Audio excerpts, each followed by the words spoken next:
सद्गुरु दीन दयाल हैं, दे मुक्ति का धाम। मनसा वाचा कर्मणा सुमिरौ सद्गुरु नाम। सद्गुरु की महिमा अनंत, अनंत किया उपकार। लोचन अनंत उघाड़िया, अनंत दिखावन हार। सुन सुन नाम कबीर का, काल नवावे मात। धन्य धन्य तिहु लोक में, दादू जोड़े हाथ।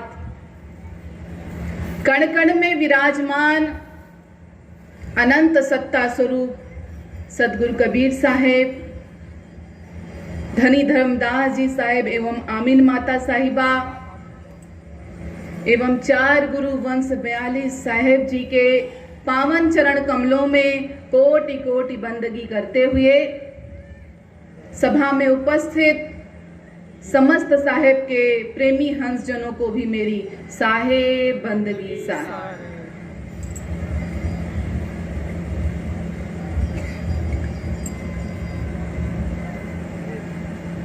अपार हर्ष एवं प्रसन्नता का विषय है कि आपके ग्राम भुरभुसी में त्रिदिवसीय संत समागम समारोह का पावन आयोजन किया जा रहा है।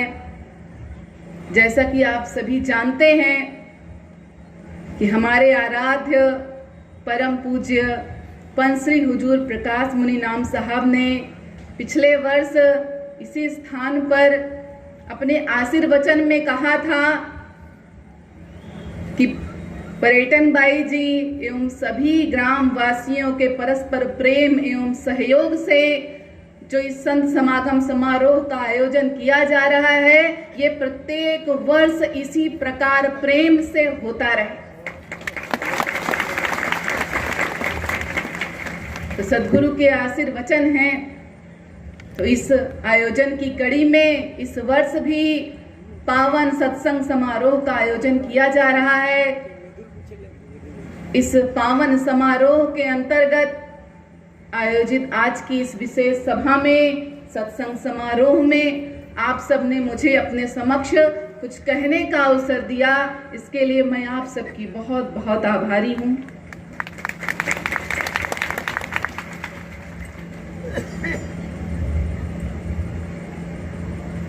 अनादिकाल से मनुष्य जब से इस संसार में आया है, सत्य की खोज में लगा हुआ है।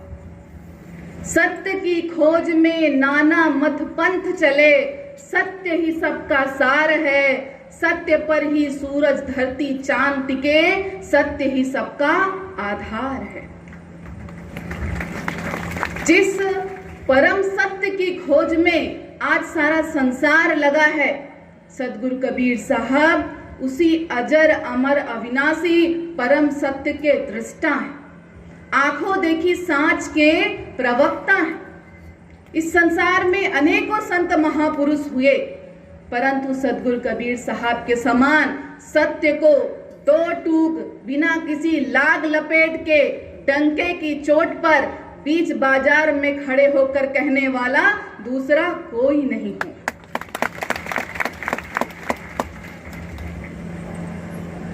सद्गुरु कबीर साहब धर्म के मर्म को छुपाते नहीं। उन्होंने धर्म की जितनी सरल स्पष्ट व्याख्या की है, इस संसार में कोई दूसरा नहीं कर सका। आंखों देखी परम सत्य की बातें सद्गुरु कबीर साहब इस संसार को समझाते। देखिए, आंखों की देखी और कानों की सुनी में बड़ा अंतर होता है।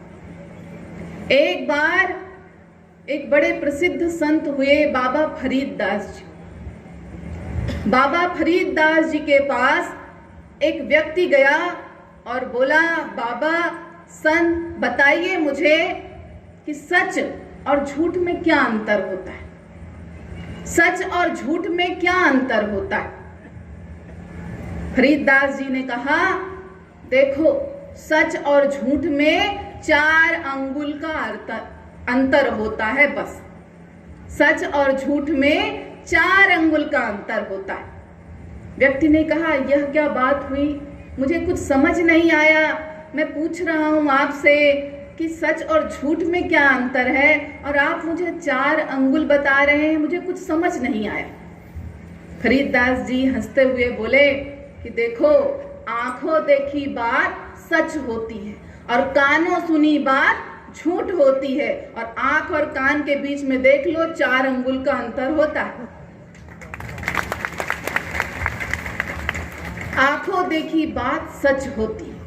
हम तभी विश्वास करते हैं जब अपनी आंखों से देख लेते हैं। कानों सुनी बात पर हम तब तक विश्वास नहीं करते जब तक उसे अपनी आंखों से देख न। तो सदगुरु कबीर साहब की अजर अमर कालजयी वाणी की विशेषता, सबसे बड़ी विशेषता यही है कि सदगुरु कबीर साहब ने किसी से भी जरा उधार नहीं लिया। नितांत तो मौलिक प्रत्यक्ष अनुभूति, हार्दिक आत्मिक अनुभूति की बातें सदगुरु कबीर साहब इस संसार को समझाते हैं। पंडित मुल्ला जो कह दिया छाड़ चले हम कछु न लिया, अपने हृदय की बातें साहेब इस संसार में सबको समझाते हैं।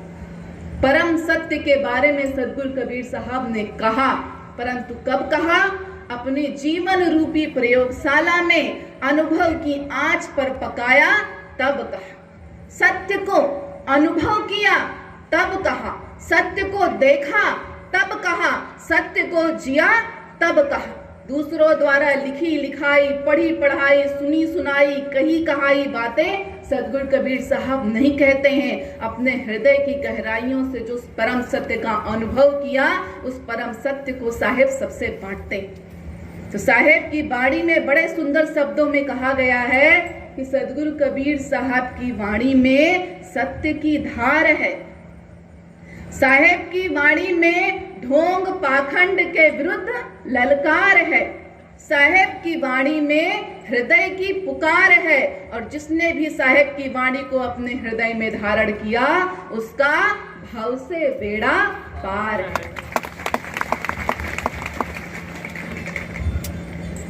सदगुरु कबीर साहब की वाणी को किसी युग विशेष, धर्म विशेष, जाति विशेष, स्थान विशेष, संप्रदाय विशेष के बंधन में नहीं बांधा जा सकता। वे सबके सभी प्राणियों के लिए, सभी जीवों के हित के लिए। सदगुरु कबीर साहब की अमर वाणी प्रत्येक दर के लिए है, प्रत्येक जीव के लिए है, प्रत्येक घट के लिए। यह सदगुरु कबीर साहब की कालजयी वाणी है, अमृत वाणी है, जो सभी जीवों के लिए हितकारी। क्यों? सदगुरु कबीर साहब उस परमात्मा के आलोक से आलोकित होकर इस धरा पर आए। उस अजर अमर अविनाशी सत्य पुरुष परमात्मा के साकार स्वरूप हैं सदगुरु कबीर साहब, जो इस संसार में जीवों के दुखों की निवृत्ति के लिए और उन्हें परम पद प्राप्ति कराने के लिए आए हैं। तो यदि जीवन को धन्य बनाना है तो सदगुरु की शरण में जाना है। सदगुरु कबीर साहब की एक वाणी है। साहेब कहते हैं, भक्ति भाव भादो नदी सबे चली उतराय, सरिता सोई सराहिए ज्येष्ठ मास ठहराए। देखिए, आज मेलों में, धार्मिक कार्यक्रमों में, धार्मिक आयोजनों में, मंदिरों में लोगों की भीड़ लगी हुई है। जहां भी चले जाइए देखिए धार्मिक कार्यक्रमों में लोगों की भीड़ लगी हुई। तो क्या ऐसे धार्मिक कार्यक्रमों में, धार्मिक आयोजनों में सम्मिलित होने वाले सभी लोग साहेब के भक्त हैं, साधु हैं, धार्मिक व्यक्ति हैं? ऐसे धार्मिक आयोजनों में देखिए कैसे कैसे लोग आते हैं, चर्चा करते हैं। संसार को दिखाने वाले लोग, संसार के लिए संसार को दिखाने वाले लोग ऐसे धार्मिक कार्यक्रमों में खूब आते हैं। इनका एक ही उद्देश्य होता है कि मैं दूसरों को दिखाऊं कि मैं सज्जन व्यक्ति। मनुष्य का यही तो स्वभाव है ना, कहां पर क्या करने से वो सर्वश्रेष्ठ दिखाई दे, इस कार्य में मनुष्य का मन खूब लगता है। तो दूसरों को दिखाने के लिए ऐसे लोग धार्मिक कार्यक्रमों में सम्मिलित होते हैं, क्योंकि यह बात मानी जाती है, ये शब्द है कि धार्मिक कार्यक्रमों में आने वाले लोग सज्जन होते हैं। बात बिल्कुल सही है, शब्द बिल्कुल सही है, पर लोग अर्थ अपने हिसाब से लगाते हैं। किसी भी प्रतिष्ठित संस्थान का नाम सुन लिया, जिसका नाम आजकल खूब चल रहा है, उस धार्मिक प्रतिष्ठान से जाकर जुड़ जाएंगे, देखा देखी जुड़ जाएंगे, भीतर भक्ति का कोई भाव नहीं होता, सिर्फ दूसरों को दिखाने के लिए कि हाँ उस धार्मिक संस्थान का बड़ा नाम है, उससे जुड़ जाएंगे तो हम सज्जन कहलाएंगे, हम धार्मिक कहलाएंगे। सिर्फ इसलिए दूसरों को दिखाने के लिए ऐसे लोग ऐसे धार्मिक कार्यक्रमों में सम्मिलित होते हैं, अपने ऊपर सज्जनता का ठप्पा लगवाने के लिए ऐसे लोग धार्मिक कार्यक्रमों में खूब आते हैं, क्योंकि लोग यह मानते हैं कि हाँ भाई वो उस प्रतिष्ठान से जुड़े हैं, वो उस धार्मिक कार्यक्रम में आयोजन में जाते हैं तो बड़े सज्जन व्यक्ति हैं, उन पर विश्वास किया जा सकता है। तो अपने स्टेटस सिंबल को बनाने के लिए, दूसरों को दिखाने के लिए कुछ लोग धार्मिक कार्यक्रमों में सम्मिलित होते हैं। और कैसे लोग आते हैं? देखिए, हम सभी जानते हैं कि ऐसे धार्मिक कार्यक्रमों में लोगों की खूब भीड़ लगती है। तो जहां खूब भीड़ होती है, बहुत संख्या में लोग आते हैं, वहां पर कौन आते हैं? चोर भी आते हैं, जिनका सारा ध्यान सामने वाले की जेब पर होता है। और देखिए, मनुष्य के भीतर अनंत संभावनाएं छुपी हैं। हम चोरी के जितने तरीकों के बारे में जान लेते हैं, वो चोर कुछ न कुछ नया तरीका इजाद कर लेते हैं, आविष्कार ही कर लेते हैं। इतनी संभावनाएं मनुष्य के भीतर छुपी है, जहां चाह है वहां राह है। तो चोर चोरी के कोई ना कोई नए तरीके बना ही लेते हैं। हम जितने भी तरीके समझ जाए, जान जाए कि हाँ ये ऐसे चोरी करेगा, वो कोई ना कोई नए ढंग से आकर लूट ही लेते हैं, चोरी कर ही लेते हैं। स्तब्ध रह जाते हैं उनके चोरी करने के तरीकों को देखकर। तो चोर आते हैं ऐसे धार्मिक आयोजनों में खूब। और सबसे ज्यादा भिखारी आते हैं। भिखारी वो नहीं जो कटोरा लिए हुए फटे पुराने कपड़ों में रास्तों में भीख मांगते हैं, उस भिखारी की बात नहीं कर रहे। कौन भिखारी आते हैं? सबसे ज्यादा भिखारी आते हैं जो सांसारिक मांग रूपी कटोरा लेकर इस संसार में हर धार्मिक कार्यक्रमों में, आयोजनों में, मेलों में घूमते रहते हैं।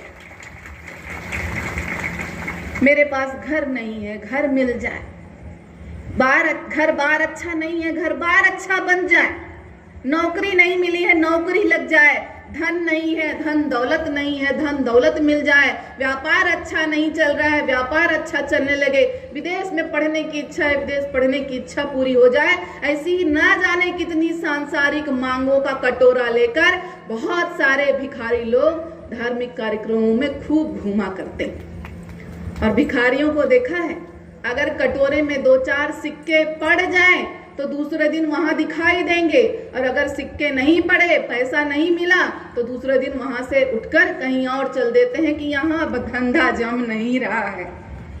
तो यही हाल भिखारियों का भी है, जो सांसारिक मांग रूपी कटोरा लेकर धार्मिक कार्यक्रमों में अपने साहेब के दरबार में घूमते हैं। मुझे ये दे दो, वो दे दो, संसार दे दो, घर बार दे दो, व्यापार दे दो, प्यार दे दो, संसार में ही डूबे रहते हैं।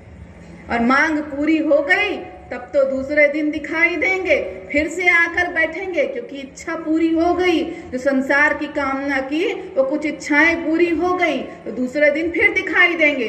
पर अगर सांसारिक कामना पूरी नहीं हुई तो उठकर दूसरी जगह अपना धंधा जमाने चल देंगे, अपनी सांसारिक मांग का कटोरा लेकर दूसरी जगह चल देंगे कि यहाँ काम नहीं बन रहा है, तू नहीं और सही, और नहीं और सही, चलो उठो कहीं और चलें। तो ऐसे भिखारी भी खूब दिखाई देते हैं ऐसे धार्मिक कार्यक्रमों में, जो साहेब के दरबार में साहेब से संसार मांगने ही आते हैं। पर जो साहेब का भक्त होता है वो साहेब के दरबार में सिर्फ साहेब से साहेब को ही मांगने आता है। वो इस संसार के सारे कार्य भी अपने साहेब के लिए ही करता है, उनके प्रेम के लिए ही करता है। अपने सदगुरु के प्रति हृदय में प्रेम का दिया जलाकर वह अपने साहेब के दरबार में साहेब से साहेब को ही मांगने आता है। वही जीव सच्चा भक्त है। और बाकी सब ये भिखारी, ये देखा देखी भक्ति करने वाले, ये चोर इस संसार में ही रह जाएंगे। सिर्फ भक्त उस पार जाएगा, साहेब के दरबार जाएगा और साहेब का प्यार पाएगा। तो बनना है तो भक्त बने। देखिए, एक प्रश्न यह भी उठता है कि ऐसे धार्मिक कार्यक्रमों में जो बहुत सारे लोग आते हैं, उन्हें देखकर यह प्रश्न उठता है कि क्या भक्त की वेशभूषा बना लेने से कोई भक्त बन जाता है? साधु का ताना बाना पहन लेने से कोई साधु बन जाता है? तिलक माला लगा लेने से कोई धार्मिक व्यक्ति बन जाता है क्या? हर वेशभूषा धारण करने वाला, ताना बाना पहनने वाला, तिलक माला लगाने वाला क्या साधु होता है, भक्त होता है, धार्मिक जीव होता है? इस विषय पर सदगुरु कबीर साहब कहते हैं, तिलक माला तो भेष है, तिलक माला तो भेष है, भाव भक्ति है और जो पांचों को वश किए ते साधु सिरमौर। तिलक माला पहन लेना, तिलक लगा लेना, माला पहन लेना, किसी रंग विशेष के वस्त्र पहन लेना भेष बनाने की बात है, जो कि इस तन तक ही सीमित रह जाएगा, इस शरीर तक ही बंद कर रह जाएगा। परंतु साहेब से प्रेम भक्ति मन की बात है, जो मन ही समझ पाएगा। तो साहेब कह रहे हैं कि तिलक लगा लेना, माला पहन लेना, कोई रंग विशेष के वस्त्र पहन लेना वेशभूषा की बात है, परंतु अपने परमात्मा के प्रति, अपने साहेब के प्रति परम प्रेम भाव का नाम भक्ति है, जो मन से की जाती है, इस तन से नहीं की जाती है। तो तन को संवारने से काम नहीं बनेगा, इस मन को संवारना पड़ेगा। और मन को संवार कौन पाएगा? जो पांचों को वश किए ते साधु सिरमौर। साधु तो वही है, भक्त तो वही है, धार्मिक तो वही है, जिसने इन पांचों इंद्रियों को अपने वश में करके रखा है। जो इन पांचों इंद्रियों के वशीभूत है, वह भक्त नहीं, वह साधु नहीं, वह धार्मिक जीव नहीं। साहेब ऐसे साधु की सराहना कर रहे हैं, साधु सोई सराहिए, पांचों राखे चूर, जिनके पांचों वश नहीं उनसे साहब दूर। जो इन पांच इंद्रियों के वशीभूत हैं, उन्हें साहेब कभी नहीं मिलने वाले। देखिए, ये इंद्रियां क्या? आंख, नाक, कान, जिह्वा और त्वचा, ये इंद्रियां हैं। और इंद्रियों के विषय क्या हैं? आंख का रस, आंख का विषय दर्शन, आंख का विषय है रूप, नाक का विषय है गंध, कान का विषय है श्रवण, जिह्वा का विषय है रस और त्वचा का विषय है स्पर्श। जो इन इंद्रियों के विषयों के वशीभूत है, वो परमात्मा को, साहेब को कभी नहीं पा सकता। साहेब को पा कौन पाएगा? जो इन इंद्रियों को, इनके विषयों को अपने वश में करके रखेगा। आज मनुष्य को देखिए, इन इंद्रियों के द्वारा, इन विषयों के द्वारा अपने जीवन में सुख प्राप्त करना चाहता है, परंतु सुख कैसे प्राप्त हो?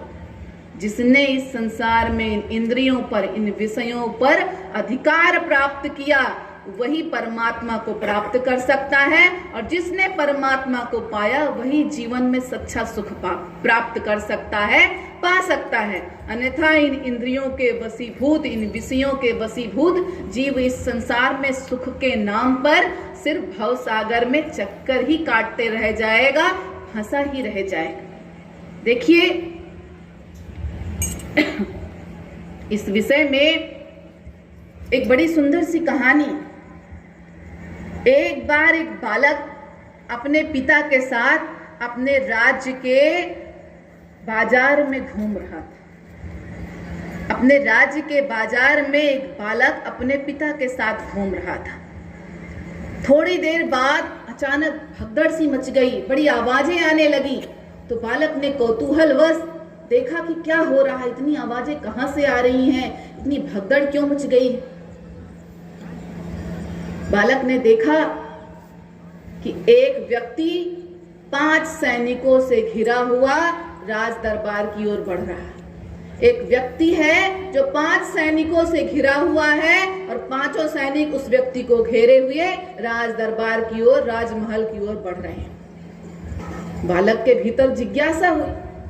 बालक ने कहा, पिताजी ये कौन है जिसे 5 सैनिक घेरे हुए लेकर जा रहे हैं? पिता ने कहा कि यह व्यक्ति चोर है, इसने हमारे राज्य में चोरी की है और अब इसे दंड देने के लिए 5 सैनिक राजा के समक्ष प्रस्तुत करने जा रहे हैं। यह व्यक्ति चोर है। बालक को बात समझ में आ गई, बात पूरी तरह से समझ में आ गई। कुछ दिन बीते। एक दिन पुनः वह बच्चा, वह बालक अपने पिता के साथ बाजार गया। अचानक से फिर बाजार में भगदड़ मच गई, हलचल मच गई, शोर शराबा होने लगा। बच्चे ने पुनः कौतूहल से देखा, आज क्या हो रहा है। आज उसने देखा तो फिर वही बात, एक व्यक्ति 5 सैनिकों से घिरा हुआ राजमहल की ओर आगे बढ़ा चला जा रहा है। बच्चे ने यह दृश्य पहले भी देख रखा था। उसके पिता ने उस दृश्य के बारे में उसे पहले भी समझाया था, तो बच्चे को जानकारी थी कि क्या हो रहा है। तो बच्चा वहां खड़े होकर, वह बालक वहां खड़े होकर जोर जोर से चिल्लाने लगा, पिताजी देखो, आज फिर एक चोर दंडित करने के लिए जा रहा है। आज एक चोर फिर जा रहा है, राजा इसे दंड देंगे। आज एक चोर दंड पाने के लिए फिर से जा रहा है। पिताजी देखिए, पिताजी देखिए। अपने पिता का हाथ बालक खींचने लगा। पिता ने जैसे ही उस ओर देखा, अपने बच्चे का, अपने बालक का मुंह जोर से हाथ से बंद कर दिया। अरे चुप चुप चुप, क्या बोल रहा है? वो चोर थोड़ी है, वो तो हमारे राज्य के राजा हैं। तू क्या हमारे प्राण ले लेगा, हमें दंड दिलवाएगा क्या? बिल्कुल चुप हो जा, कुछ मत बोल। बच्चा चुप हो गया, पर उसका मन चुप नहीं हुआ। वह सोचने लगा कि आखिर आज के इस दृश्य में और उस दिन के दृश्य में क्या अंतर है। बच्चा चुप हो गया अपने पिता की डांट सुनकर, पर उसका मन चुप नहीं हुआ। और जैसे ही वह बालक अपने घर पहुंचा, घर पहुंचकर तुरंत अपना प्रश्न उछाल दिया अपने पिता की तरफ, पिताजी ऐसा ही एक दृश्य तो हमने कुछ दिन पहले देखा था, जिसमें एक व्यक्ति को 5 सैनिक घेर कर ले जा रहे थे। तब तो आपने कहा था कि वो चोर है, और आज आप कह रहे हैं कि वह व्यक्ति राजा है, जबकि आज भी वह 5 सैनिकों से घिरा हुआ राजमहल की ओर जा रहा है। दोनों दृश्यों में अंतर क्या है? वो चोर, ये राजा कैसे हुए? पिताजी मुझे समझाइए। पिता ने कहा, देखो अंतर यह है कि उस दिन तुमने जिसे देखा था वो 5 सैनिकों के अधीन था, उनके वश में था, इसलिए वो चोर था। और जो आज चल रहा था उसके वो 5 सैनिक अधीन थे, 5 सैनिक उस व्यक्ति के वश में थे, इसलिए वो राजा है। बालक को बात समझ में आ गई। अब हम सब भी समझे। वो 5 सैनिक, ये 5 इंद्रियां हैं, आंख, नाक, कान, जिह्वा और ये त्वचा। ये 5 इंद्रियां 5 सैनिक हैं।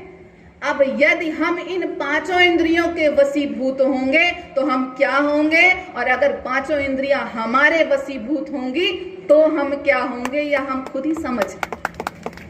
तो समझना है, बनना है तो इंद्रियों के दास क्यों बने, अपने साहेब के दास बने। इन इंद्रियों के तो राजा बनना है।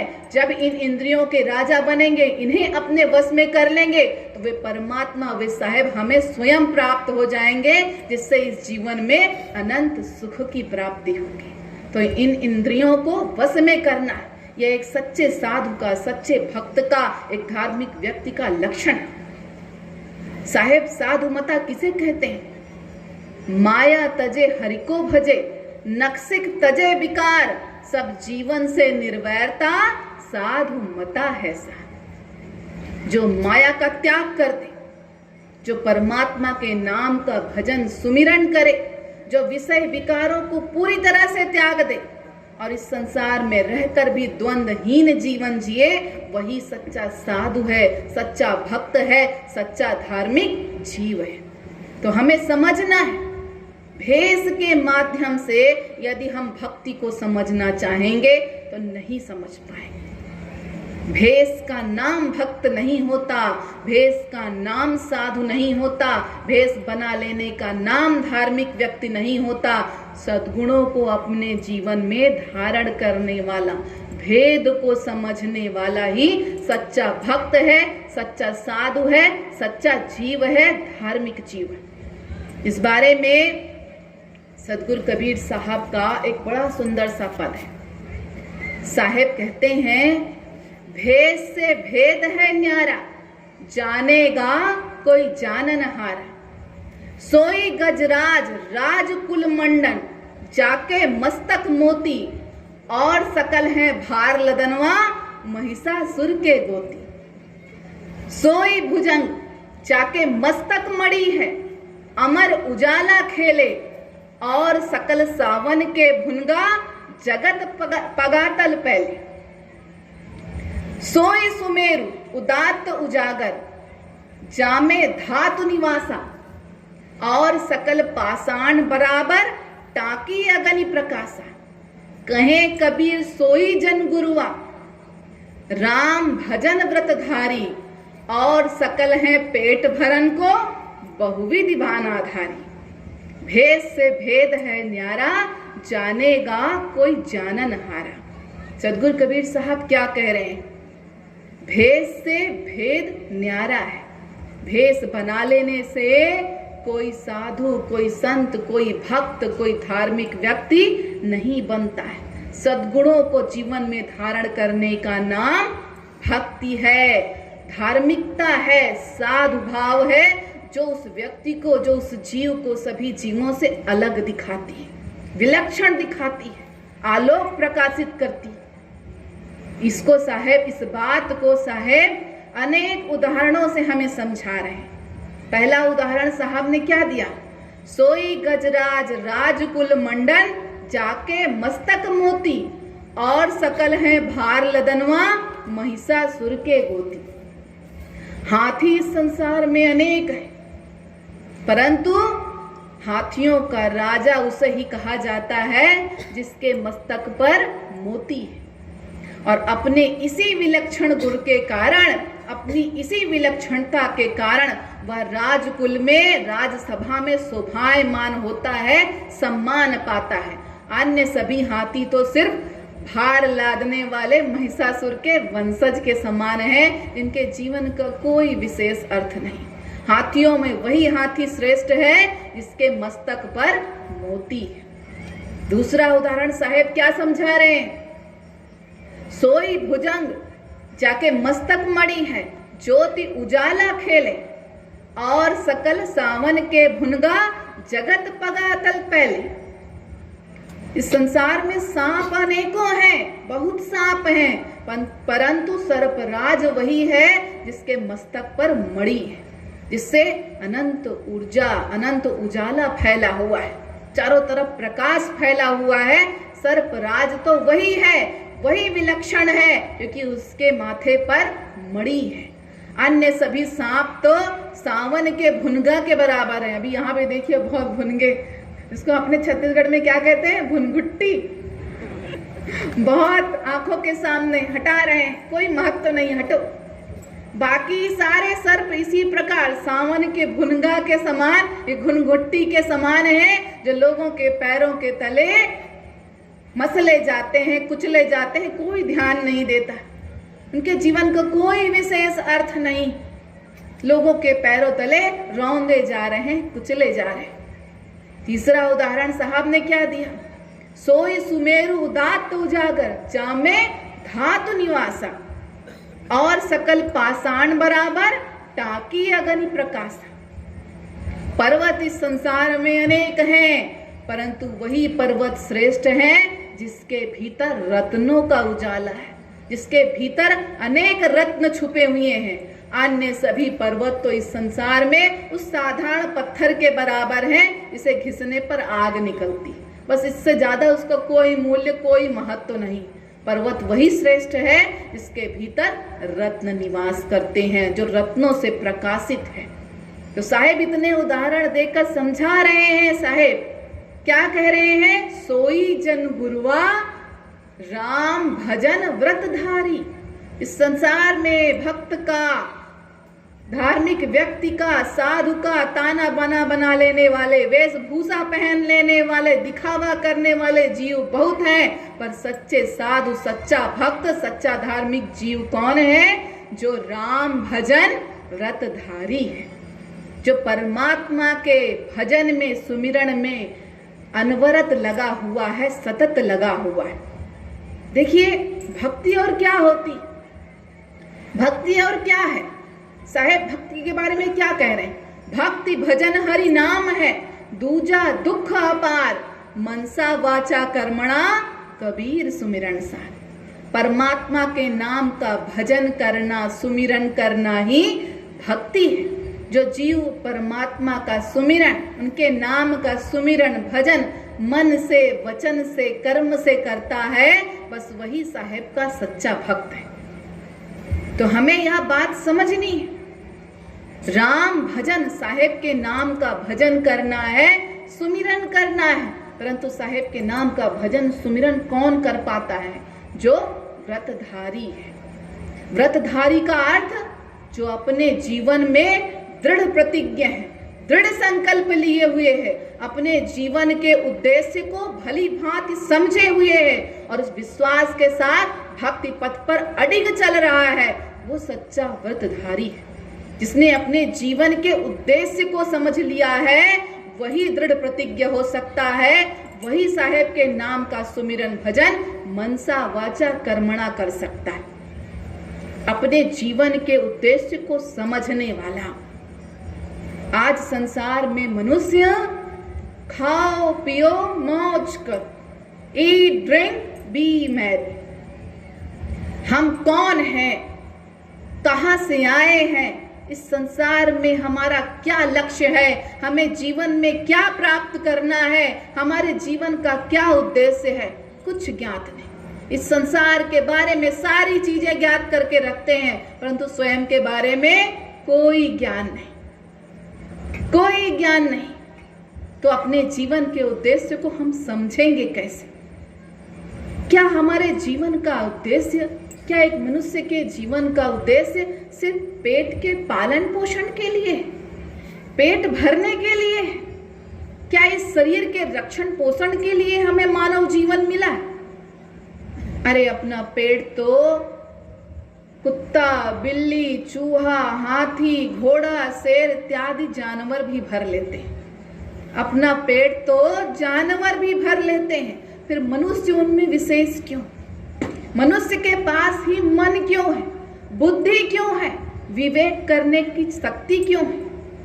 क्या इस शरीर को पालने मात्र के लिए, इस शरीर के रक्षण पोषण के लिए?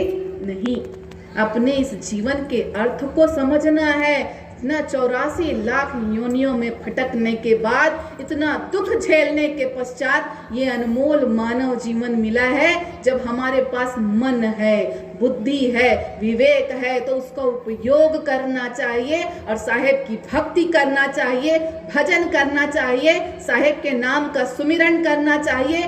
तब आवागमन का चक्र छूटेगा। मानव जीवन के अर्थ को समझे हम। देवी देवता तक इस मानव जीवन को पाने के लिए तरसते हैं, क्योंकि यही एकमात्र मानव जीवन ही एकमात्र वह अवसर है जिसमें जीव मुक्ति पा सकता है, जिसमें जीव आवागमन के चक्र से मुक्त हो सकता है, जिसमें जीवात्मा परमात्मा से एकमेक हो सकती है, मोक्ष प्राप्त कर सकती है। तो अपने जीवन के इस उद्देश्य को हमें समझना है कि मानव जीवन का उद्देश्य क्या है। क्या उद्देश्य? यह जीवात्मा उस परमात्मा से मिलकर एक में एक हो जाए, यही तो मानव जीवन का उद्देश्य है।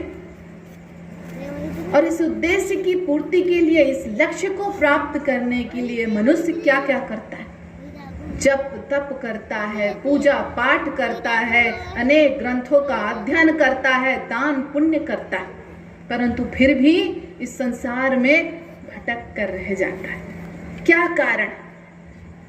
देखिए, परमात्मा का प्राप्त करने का लक्ष्य लेकर जीव चलता है और इन तमाम प्रक्रियाओं को साधन के रूप में अपनाता है, परंतु कुछ समय पश्चात ही इन सभी प्रक्रियाओं से मनुष्य मय को जोड़ लेता है। इन समस्त साधनों से मनुष्य मय को जोड़ लेता है और इसमें ही सुख का अनुभव करने लगता है और अपने लक्ष्य को भूल बैठता है।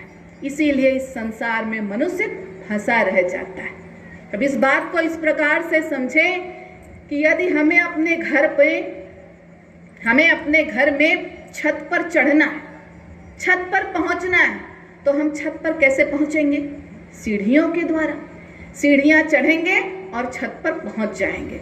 परंतु यदि हम सीढ़ियों से ही प्रेम कर बैठे, सीढ़ियों को ही अपना सब कुछ मान बैठे और सीढ़ी पर बैठकर ही सुखी हो जाएं, तब लोग हमें समझाएंगे, कहेंगे क्या पागलपन कर रहा है, क्या पागल हुआ बैठा है, क्यों मूर्ख बना बैठा है, ये सीढ़ी तेरा लक्ष्य नहीं है। इस सीढ़ी से चढ़कर तुझे छत पर पहुंचना है, उस छत पर पहुंचना तेरे जीवन का लक्ष्य है, और तू सीढ़ी पकड़े सुखी हुआ बैठा है, सुखी होने का नाटक किए बैठा है, खुश हुआ बैठा है। समझ इस बात को। यही गलती हम अपने जीवन में भी कर रहे हैं। ये सारी प्रक्रियाएं, ये जप तप पूजा पाठ ग्रंथों का अध्ययन दान पुण्य सहायक है अपने लक्ष्य परमात्मा को प्राप्त करने, परंतु जीव क्या करता है? कुछ समय पश्चात इन समस्त प्रक्रियाओं के साथ मैं को जोड़ देता है। अगर जप तप किया तो मैं ध्यानी, अगर ग्रंथों का अध्ययन किया तो मैं ज्ञानी, अगर दान पुण्य किया तो मैं दानी। बस इसी में सुखी हुआ फूला फूला संसार में फिरता है। मैं ज्ञानी, मैं ध्यानी, मैं दानी, मैं को जोड़ लेता है। फिर इसके परिणाम क्या होता है? जीव अपने लक्ष्य से दूर होता चला जाता है। इन समस्त साधनों में ही सुख ढूंढने लगता है, क्योंकि मैं को इन साधनों से जोड़ लेता है। फलस्वरूप परमात्मा से जीव दूर हो जाता है। तो इस मैं को मिटाना है, इस मैं को मिटाना है, अहंकार के भाव को दूर करना है। जो ये मैं दानी, मैं ज्ञानी, मैं ध्यानी फूला फूला इस संसार में फिर रहे हैं, इस मैं के भाव को त्यागना है। आसक्ति तभी छूटेगी जब यह मैं का भाव छूटेगा। तब क्या होगा? ये सारी प्रक्रियाएं, ये सारी सीढ़ियां, जो जप तप पूजा पाठ ग्रंथ अध्ययन दान पुण्य, ये सारी सीढ़ियां मात्र सहायक होंगी, जिसे जीव इस तन से करेगा, परंतु जीव का मन अपने साहेब में, अपने परमात्मा में लगा रहेगा। मनुष्य की सुरती अपने साहेब से लगी रहेगी और यह तन सत्कर्म करते रहेगा।